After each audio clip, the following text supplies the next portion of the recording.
beyond just the digital is obviously a big manifestation of what the adaptation and the adoption that we will need to make. And I'm really glad to see the experts that were speaking through it. I love those pre-COVID user journeys and how they have changed. Personally, reflecting on that, I look at how I used to behave in January, February this year and before, and how I'm behaving from March. I mean, it's a huge difference. If you were to track me now versus how I was tracking before, I would almost imagine that you need to create lots of new media moments, new media channels, for me to be able to engage with brands, because I call myself part of the pajama republic, because you come out of bed and straight into the Zoom or team meetings and pretty much spend your day in the space that is your house, save for the walks that I will do, which I see a lot of other people doing. And so my question is, how are we going to be reaching these people? And yes, I do spend a lot of time on digital. And that's obviously, is an area we all as marketers will have to really ask ourselves, how do we become more engaging, more interesting? And I love that thing around content. Good content sells itself. It is true. You don't have to work too hard if you have good stories to tell. And I guess we are storytellers. Marketers are storytellers. And yes, in as much as we work for corporates, we work for brands. And brands, as someone said earlier, are human. And so therefore, the more human we can get, the better for all of us in terms of making those connections. So thanks a lot for that. I think just very quickly, when when COVID hit and we had to reorganize ourselves, we essentially called it, we had to do a reset. And one of the key things that we did, and which I believe most organizations have had to do and will continue doing, is scanning the marketplace and getting the themes that are emerging. So the themes that we identified that cut across various stakeholders was physical health. Obviously, social disruption was a huge one. We lost our networks and our social circles. Job security, huge. Mental well-being was a huge one and continues to be a huge one. And then the thirst for knowledge, intelligence, whether first initially was about the COVID, and then over time now it became about other things. We also wanted to understand how economies were doing. And in all this, we were seeking to build resilience, both financially and emotionally. And so as a brand, we actually took time to say, what are these themes that are emerging and what insights can we garner from them? The first major insight is that we would have to go beyond our category. So we launched in February. We had the opportunity at least to do a few nice things, a few exciting things before the lockdown started. But very quickly after that, now we had to shelve all the initial activities and ask ourselves, what's going to happen? How do we continue with this brand journey? And one of the key things we realized is we'd have to go beyond our category, which would enable us to win with stakeholders. So the key thing there was, somebody asked me, what is Absa doing providing umbrellas to policemen? You're a financial services firm. What is this new drive you have with policemen and umbrellas? And I thought, on the face of it, it looks a bit strange. But actually, if you think about it, if we're interested in people and people matter, the policemen are out there trying to enforce, the rule of law, the curfews which were there for our protection, etc. The weather was extreme. If we could do something, we did. And so that's what I mean when I say going beyond your category. And that is closely tied to the next insight, which was around being human. And this is what enables people what enables a brand or a corporate to win hearts and minds and will result eventually in business growth. So being human, I think it was Candy that said that she relates to, she relates to brands as people, and it is true. That humanity is what we ourselves as corporate beings and brands will have to embody. Customer at the center, we talk about it a lot, but I think now more than ever, it's all the questions that we were asked that, I think it was Fatma who asked earlier, is this the time to be doing Black Friday? Why don't you do Black Friday earlier, not necessarily waiting for a particular moment? So are you really thinking about me and my particular circumstance as a brand? And, and are you being authentic about how you are showing up? So essentially we needed to mean it. We talked about advocacy.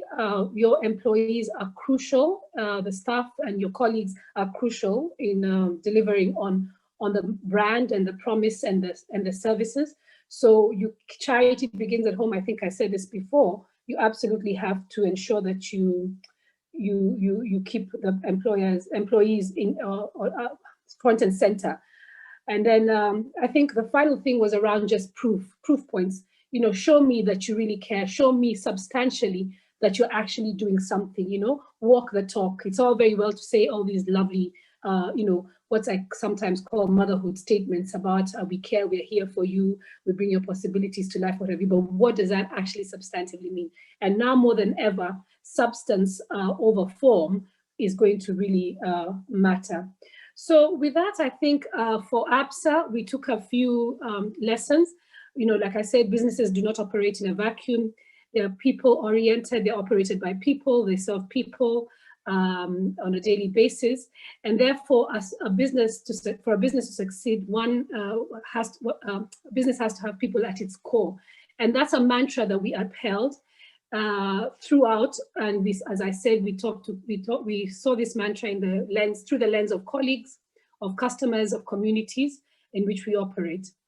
And so if the question may be asked, what interventions did we undertake as a brand that helped us navigate the new normal to the point of this conversation? As a young brand, it was important for us to continue building relevance and connection. And so we had to redirect our energy to three critical areas, as I've mentioned above. So for our colleagues, our biggest priority was enhancing their safety and well-being. And this included, you know, carrying out protocols within the business, within our branches, that included working from home for those who can, and, you know, putting in place a proper system that way, so that we protected each other and didn't congregate. And that continues to be the normal for now. And I think it's unlikely that we're going to be moving out of this working from home and back into working from work in our entirety the way we used to before. I think we're going to get into a hybrid sort of situation. And so, you know, this is a new normal, and working from home, capacitizing them, providing internet, providing tools, etc. For those that have to continue in branches, you know, temperature checks, deep cleaning, and this made sure that they were safe, the colleagues were safe, and those routines were put in place to enable them to operate and continue making a living. We also supplied masks, both surgical masks as well as reusable, and that also supported them quite well. Over and above this, obviously there's a social element that has come up, and I think everybody has spoken to this, where, you know, we're feeling isolated, and so check-ins have been put in place. So line managers, as well as just generally the organization is setting up check-ins, but also working with Minet, our provider. You know, we get people calls to check in on you, to find out how you're doing, to basically give you an avenue to vent, or to basically share whatever issues you might be suffering as a colleague from a psychosocial support perspective.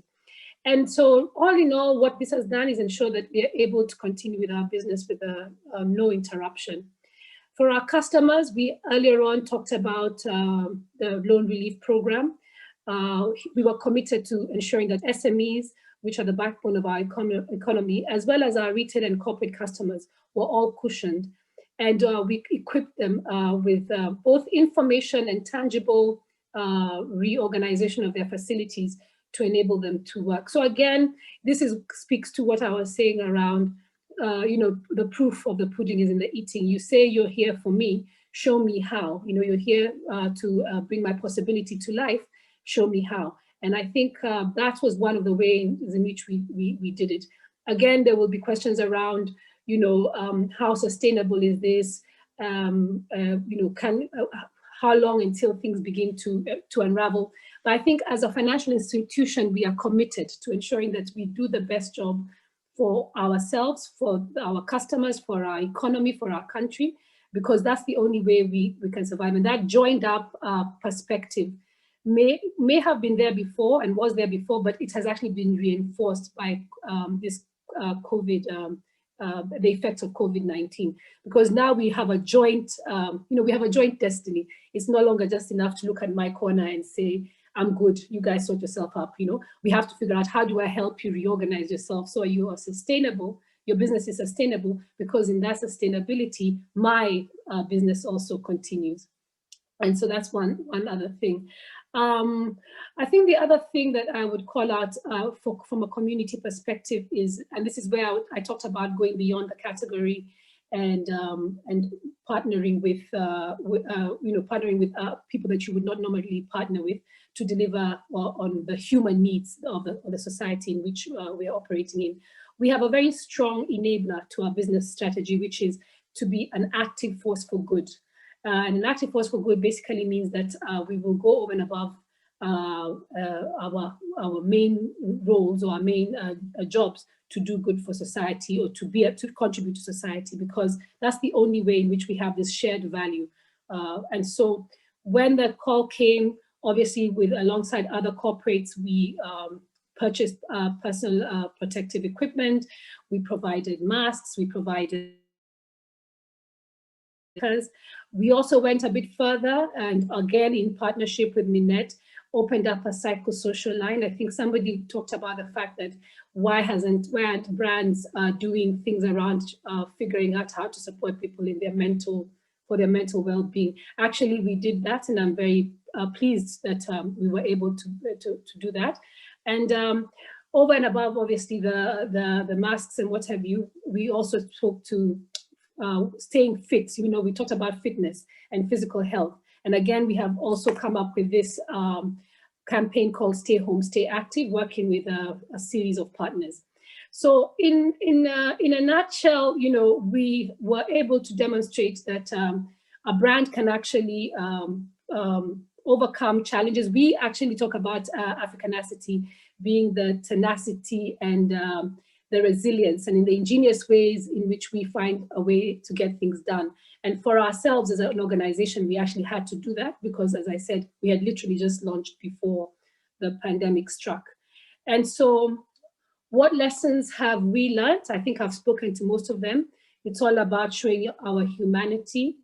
It's about agility. You have to be willing to drop things that you might have been very wedded to. Like, I had a fantastic campaign called the Torch of Possibilities, which I was saying, this is really going to make a difference in the way this brand is received in this market. But we had to just say, okay, stop, that is tone deaf. It doesn't work in the way that in this world order, and we had to rework it.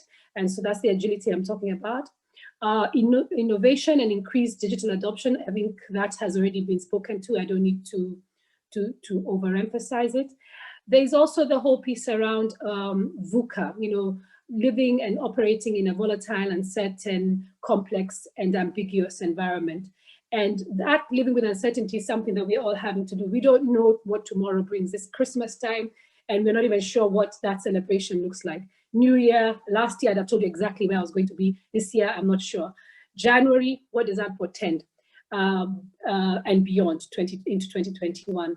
However, life must go on. And so that agility and that ability to navigate ambiguity and build resilience is something, as business people, as marketers, we will have to get very good at. No longer can we bake things and say, this is done and dusted, and now we're just pressing play.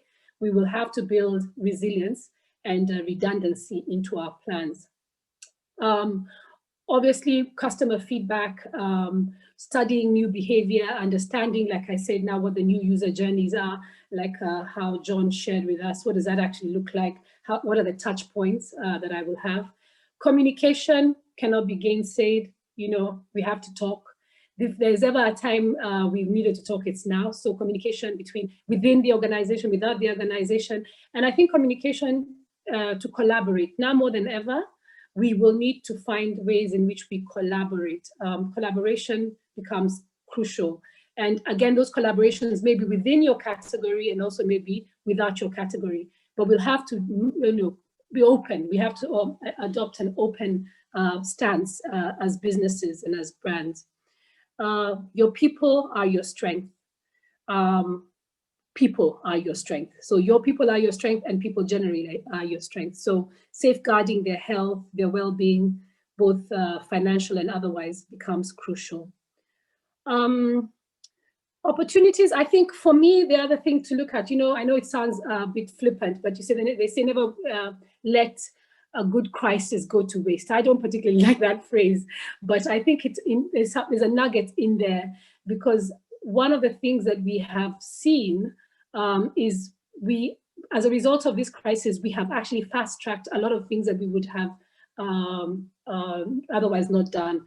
Like this working from home thing, we talked about reducing space, doing all this, doing the other, and we just kept talking about it. Suddenly, in the flash of an eye, within weeks, we have now become fully operational, delivering on our targets, delivering on our outcomes. So the digitization, working from home, remote support. Look at the kind of meetings we have now. We're able to hold meetings across the globe. Before this, we would have been selecting the select few that go to South Africa to sit into a conference. Now, the whole of the marketing fraternity, for example, in Absa, can sit in a room on one day and get insights. So again, a lot of the things that present as challenges can in themselves be turned on their heads to become opportunities. And we need to seize the moment to ask ourselves, what fat do we need to lose? What systems do we need to reorganize? What processes do we need to streamline? What new ways of doing things do we need to come up with? And essentially, that is what will serve us going forward. And that's what we call Africanacity, And then I think finally, if we've learned anything from COVID-19, it's about, our world, sustainability. Sustainability is no longer negotiable. This whole thing around our environment, gender, I think it was yesterday that we had a conference around on stereotype, and we know that COVID-19 has impacted women inordinately, and things like that. All the stuff that is to do with sustainability has come and risen to the fore. And the question is, now that we've been given this challenge, or this crisis has presented, what are we going to do, and how are we going to learn and emerge different